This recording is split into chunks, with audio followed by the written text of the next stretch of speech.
ஹாய்ங்க, welcome to mini vlog 32. சண்டேங்க. சண்டேனாலே கொஞ்சம் lazy தான். ஃப்ரூட்ஸ்லாம் காலி ஆயிடுச்சுன்னு வாங்கலான்னு சொல்லி வெளியில் வந்தாச்சுங்க.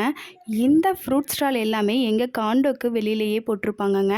சப்போஸ் நான் தேர்ஸ்டே மார்க்கெட்டில் ஏதாவது வாங்க மிஸ் பண்ணிட்டேன்னா இங்கே வந்து வாங்கிப்பேங்க. இதுதான் எங்கள் காண்டோ. வெளியிலேயே பாருங்கள், ஃபுல்லாக ஒரே ஸ்டாலாக தாங்க இருக்கும். சாட்டர்டே சண்டே ஆனால் மட்டும்தாங்க இந்த எல்லா ஸ்டாலுமே போடுவாங்க. கீரைலாம் தேர்ஸ்டே மார்க்கெட்டை விட இங்கே ஃப்ரெஷ்ஷாக இருக்குங்க. வேணும்னா நான் இங்கேயே வாங்கிப்பேன். பக்கத்துலேயே பிரியாணி கடையும் இருக்குங்க. எல்லா வெரைட்டி பிரியாணியும் இங்கே கிடைக்கும். அது இல்லாமல் அந்த சைட் போனோம் அப்படின்னா ஃபிஷ் ட்ரக்கெல்லாம் இருக்குங்க.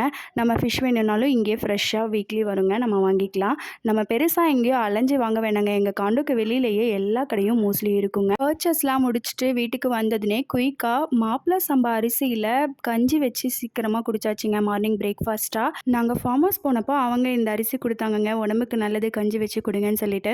இவன் வீட்டுக்கு வந்ததுடனே நான் ஸ்விம்மிங் பூல் போகணும் அப்படின்னு சொல்லி கிளம்பிட்டாங்க. நாளைக்கு இதே மாதிரி இன்னொரு வீடியோவில் பார்க்கலாம். பாய்.